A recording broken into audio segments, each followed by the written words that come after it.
오늘 새벽 2시경 뉴욕 웨스트체스터 카운티와 뉴저지 버겐 카운티 지역에서 규모 2.2 강도의 지진이 발생했습니다. 부상이나 건물 피해는 아직 없는 것으로 전해졌습니다.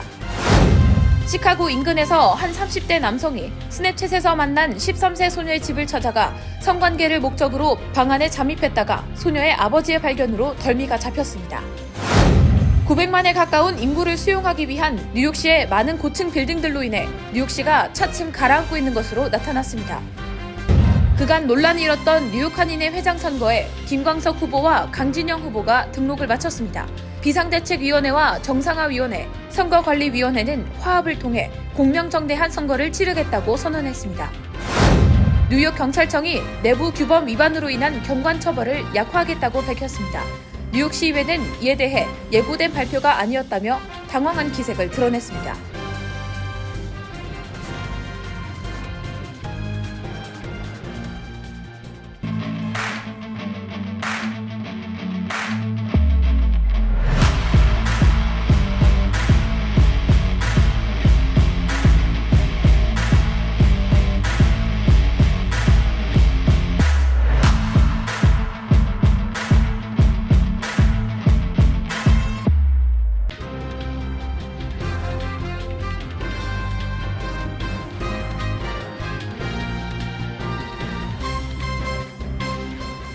여러분 안녕하십니까? KBTV 뉴스9 김은지입니다. 오늘 새벽 집이 흔들리는 걸 느끼신 분들 많을 텐데요. 미 지질조사국이 오늘 새벽 2시경 웨스트체스터 카운티 지역에서 규모 2.2 강도의 지진이 발생했다고 전했습니다. 현재 이로 인한 부상이나 건물 피해는 없는 것으로 전해졌습니다. 오늘의 첫 번째 소식 강정민 기자가 전해드립니다. 오늘 새벽 1시 53분 뉴욕 웨스트체스터 카운티에서 1마일가량 떨어진 지역에서 2.2 강도의 지진이 발생했습니다. 이는 뉴욕시 미드타운 맨해튼에서 불과 16마일 거리로 뉴욕시 전역과 북부 뉴저지에서 강한 진동을 느꼈다는 시민들의 반응이 잇따라 올라왔습니다. 또한 코네티컷에서도 진동을 느꼈다는 이들이 있었습니다. 해당 지진의 진원지는 9.8km 깊이로 얕은 지진으로 분류됩니다. 이로 인한 부상자나 건물 손상 등의 피해는 발생하지 않은 것으로 전해졌습니다. 뉴욕과 뉴저지 시민들은 당시 일어난 지진에 대해 소셜미디어에 게시하며 적잖이 놀랐다는 반응을 보였습니다. 일부 시민들은 당시 지진이 일어날 때 폭발음 같은 소리가 났다고 전했습니다. 미 지질조사국은 강도 3 이하의 지진은 통상적으로 큰 피해를 입히기 어려우나 사람들이 충분히 느낄 수 있는 정도다라며 큰 피해를 주는 지진의 경우 강도가 5.5를 넘어가는 경우가 많다고 밝혔습니다. 뉴욕과 뉴저지 지역은 북아메리카판 한가운데 위치해 있어 지진이 일어나는 일이 드뭅니다. 그러나 올해 2월과 4월 각각 강도 3.8과 3.6의 지진이 업스테이트 뉴욕에서 일어나며 더 이상 뉴욕, 뉴저지 지역이 지진에서 안전하다고 하기 어려울 것으로 보입니다. 한편 해당 지진은 태평양에서 일어난 강도 7.7의 지진과 동시에 일어났습니다.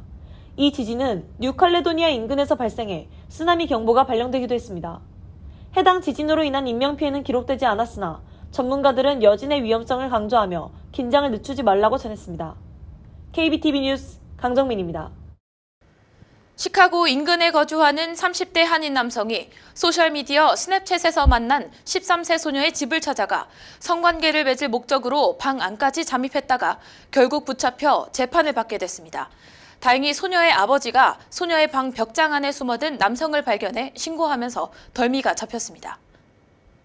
18일 지역 언론들에 따르면 시카고 남서 교외 도시 네이퍼빌에 사는 39세 박준석 씨는 지난해 8월 1일 새벽에 자신의 집에서 차로 약 1시간 30분 거리에 있는 록포드에 소녀가 사는 집에 찾아갔다가 최근 4건의 성범죄 혐의로 기소됐습니다. 수사당국은 박 씨가 창문을 통해 피해자 방에 진입했고 당일 오전 4시경 피해자의 아버지가 딸 방의 벽장에서 박 씨를 발견하고 신고했다고 전했습니다. 경찰이 현장에 도착하기 전 박 씨는 방을 빠져나와 소녀의 집 앞에 세워두었던 차를 타고 도주했으나 소녀의 아버지가 자동차 번호판의 숫자를 외워두었다가 경찰에 제공해 덜미가 잡혔습니다. 경찰 조사 결과 박 씨는 소셜미디어 앱 스냅챗을 통해 피해자에게 접근했던 것으로 확인됐습니다. 소녀는 이 앱에서 밤시간 선생님이라는 아이디를 쓰는 박 씨와 친구가 됐다면서 박 씨는 본인을 록포드 인근 엘진에 사는 16세 제임스로 소개했다고 말했습니다. 현재 해당 계정은 삭제된 상태입니다. 수사팀은 박 씨가 피해자의 방에 두 번째 잠입해 들어간 날 꼬리를 잡혔다고 전했습니다. 당국은 피해자 스마트폰에 대한 압수수색 영장을 발부받아 피해자의 휴대전화에 남아있던 대화 기록을 조사했고, 대화 기록 중에는 피해자의 집에 몰래 들어가 성행위를 했다고 말하는 내용 등이 포함된 것으로 알려졌습니다. 박 씨는 지난 12일 법원에서 가중범죄, 성적학대 등 4건의 성범죄 혐의로 위네바고 카운티 교도소에 수감됐다가 지난 15일 보석 보증인을 세워 책정된 보석금 10만 달러 중 10%를 내고 가석방됐습니다. 법원은 피해자와 피해자의 집 접근 금지와 18세 미만 미성년과의 접촉 금지를 명령했고, 그에 대한 재판은 다음 달 29일로 예정됐습니다. 뉴욕시는 미 전역에서 가장 인구수가 높은 도시로 알려져 있죠. 900만에 가까운 인구를 수용하기 위해 높은 빌딩이 많이 건축되어 있습니다. 그런데 최근 연구에 따르면 이러한 고층 건물들의 무게로 인해 뉴욕시가 차츰 가라앉고 있다고 합니다. 자세한 소식 김용성 기자가 전해드립니다. 최근 공개된 지질학 조사가 뉴욕시의 상징이자 자랑이기도 한 고층 건물들로 인해 뉴욕시의 집안이 물 밑으로 잠기고 있다고 밝혔습니다. 현재 뉴욕시 내에 지어진 건물은 100만 개 이상으로 총 1억 톤에 가까운 무게가 나가는 것으로 전해졌습니다. 이는 중국 만리장성 17개를 합쳐놓은 것과 같은 무게입니다. 이로 인해 뉴욕시의 집안이 눌려 주변의 물 밑으로 가라앉게 되는 현상이 발생한 겁니다. 지질학자들은 현재 뉴욕시는 매년 약 1에서 2mm 정도 수면에 가까워지고 있으며 일부 지역은 이보다 빠른 속도로 가라앉고 있다고 밝혔습니다. 로어 맨해튼이 가장 빠른 속도를 보이고 있으며 브루클린과 퀸즈 지역도 안심할 수는 없다고 합니다. 해당 연구를 이끈 톰 파슨스는 이러한 수치가 작아 보일지 몰라도 이 같은 현상이 뉴욕시를 자연재해에 매우 취약하게 만든다고 전했습니다. 그는 뉴욕시에 홍수가 일어난다면 대재해가 될 것이라며 북아메리카에서 대서양을 맞대고 있는 타 지역에 대비해 해수면이 3, 4배 정도 높다고 전했습니다. 실제로 2012년과 2021년 뉴욕시를 휩쓴 허리케인 샌디와 이다는 각각 도시의 대재해에 가까운 홍수를 일으켜 물난리가 도시 전체를 뒤덮은 바 있습니다. 파슨스는 홍수보다도 건물들의 안정성이 걱정된다고 밝혔습니다. 그는 치마현상, 해수면 상승과 허리케인 발생 빈도수 상승으로 인해 건물들이 바닷물에 노출되고 있다며 철근이나 콘크리트가 소금물에 노출될 경우 강도가 매우 약해질 수 있다는 우려를 전했습니다. 또한 그는 온실가스 때문에 다가오는 몇십 년간 동부 지역에 강한 허리케인이 여러 차례 닥쳐올 전망이라고 덧붙여 이로 인해 특히 오래전 건설된 건물들이 무너질 수 있다는 가능성을 제시했습니다. 파슨스는 허리케인 샌디 이후 뉴욕시에 건물을 짓는 건축회사들이 이러한 상황을 대수롭지 않게 여기고 있다고 비판했습니다. 그는 뉴욕시가 세계에서 해일 발생 확률이 3번째로 높음에도 불구하고 허리케인 샌디 이후 지어진 건물의 90%가 홍수 대비 구조를 채택하지 않았다고 전했습니다. 한편 2012년에 발생한 허리케인 샌디는 뉴욕시에 43명의 사망자를 발생시켰으며 200만 명의 뉴욕 시민들이 장기간 정전에 시달려야 했습니다. 당시 피해액은 190억 달러 이상으로 추정됩니다. KBTV 뉴스 김용성입니다. 그간 잡음이 많았던 뉴욕 한인회장 선거에 윤곽이 드디어 잡혔습니다. 어제 뉴욕 한인회는 제38대 뉴욕 한인회장 선거에 김광석 후보와 강진영 후보, 이렇게 2명의 후보가 등록을 마쳤다고 밝혔습니다. 변종덕 전 회장을 주축으로 한 비상대책위원회와 찰스윤 전 회장을 주축으로 한 정상화위원회, 그리고 선거관리위원회는 공동 기자회견을 갖고 화합을 통해 이번 선거를 공명정대하게 치르겠다고 공개 선언했습니다. 이날 기자회견에는 비대위가 모든 역대 회장들을 초청해 양측이 함께 공명선거를 다짐하는 화합의 자리로 추진됐습니다. 변종덕 비상대책위원회 위원장은 한인회장 선거만 공정하게 치르면 비대위는 즉시 해산하게 되며 모든 것을 끝낼 것이라고 말했습니다. 김민선 비대위 선관위원장도 정상위 선거에 협력키로 결정한 만큼 정상위 선관위에 모든 것을 위임해 최대한 협조하겠다고 밝혔습니다. 이로써 뉴욕 정상화위원회가 통합과 화합을 목표로 이번 선거를 주도적으로 이끌 예정입니다. 오는 6월 11일 일요일에 치러질 뉴욕 한인회장 선거는 김광석, 강진영 두 후보의 맞대결로 치러지게 됩니다. 뉴욕 한인회 선관위는 등록을 마친 두 후보자를 대상으로 오는 27일 토요일 기호 추첨에 나서게 되며 추첨은 맨해튼 뉴욕 한인회관 6층에 위치한 선거관리위원회에서 진행될 예정입니다. 민경원 선관위원장은 이날 회견에 앞서 전날 밝혔던 사퇴 의사를 접고 선관위원장을 계속 수행하겠다고 밝혔습니다. 또 불과 며칠 전 불거졌던 정상인의 폭력 사태와 관련해 민선거위원장은 소송을 제기한 김석주 전 회장으로부터 선거 기간 동안에는 소송을 임시 중단하겠다는 답변을 받았다며 정상위가 제명시켰던 노명섭 선관위 간사를 다시 복귀시키겠다고 밝혔습니다.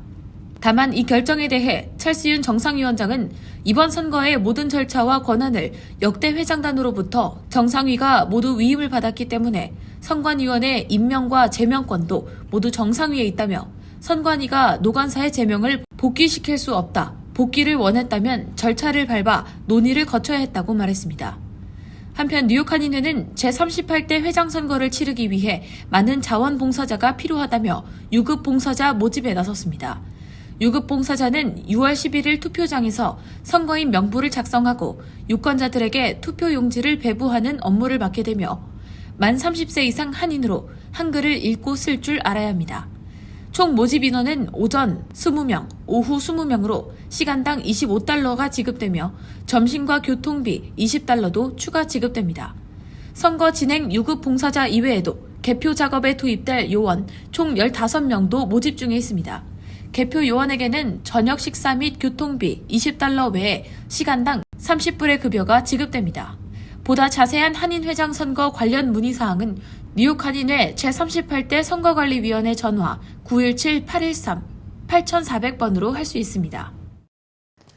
뉴욕 경찰청이 내부 규범 위반으로 인한 경관 처벌을 약화시킬 것이라고 전했습니다. 무리한 언행 사용 시 열흘 대신 하루를 감봉하는 식입니다. 뉴욕시경은 기존의 처벌이 불공정했다고 설명했으나 뉴욕시의회는 예고된 발표가 아니라며 당황한 기색을 드러냈습니다. 김용성 기자의 보도입니다.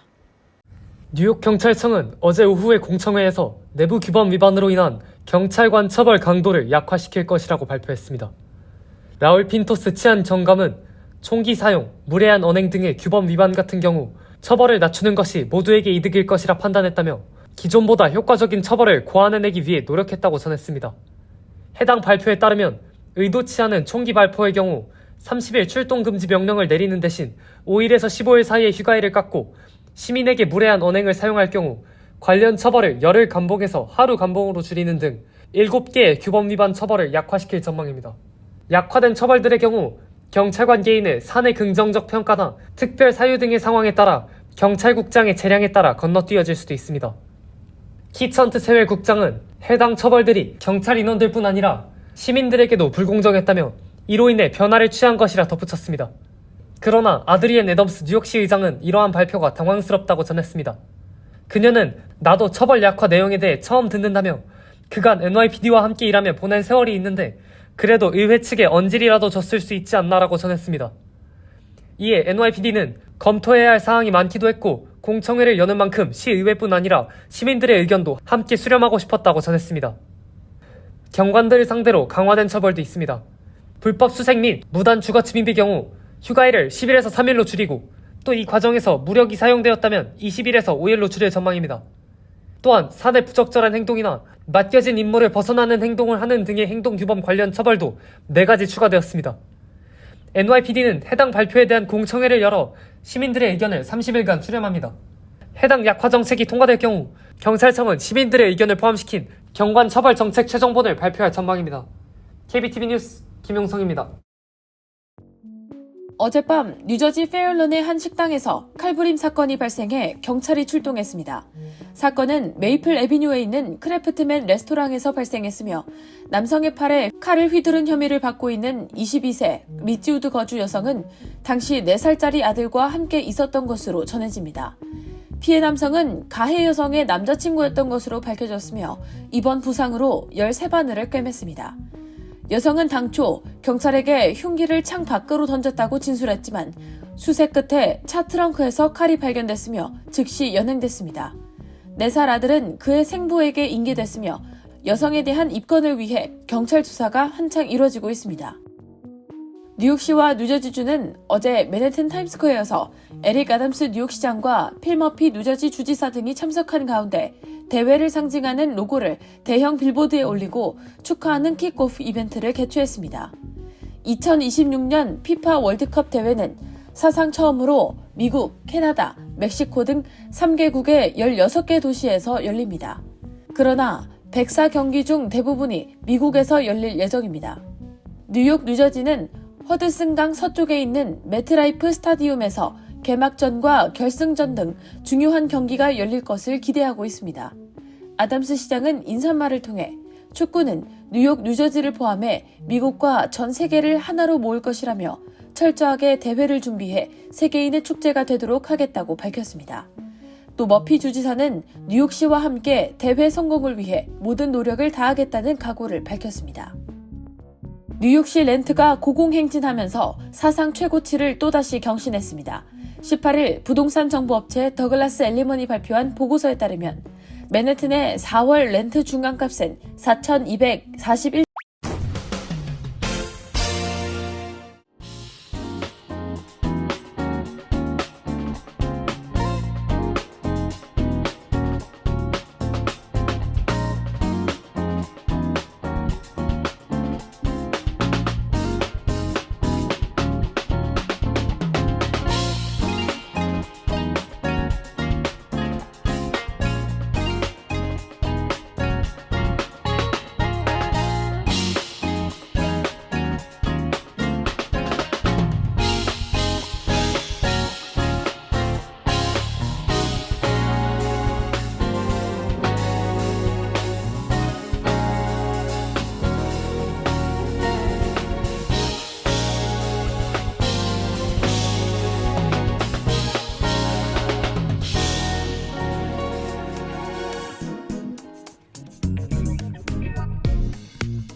이어서 환율과 증시 전해드립니다.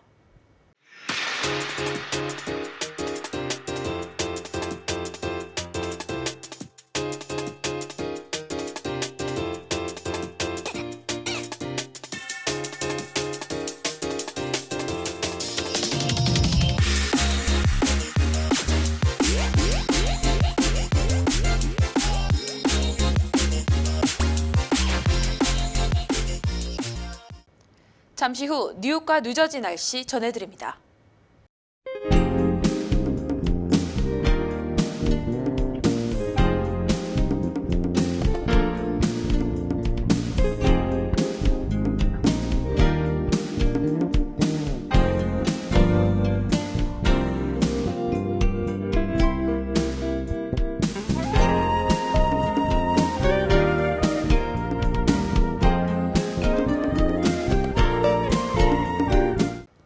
KBTV 뉴스9 마칩니다.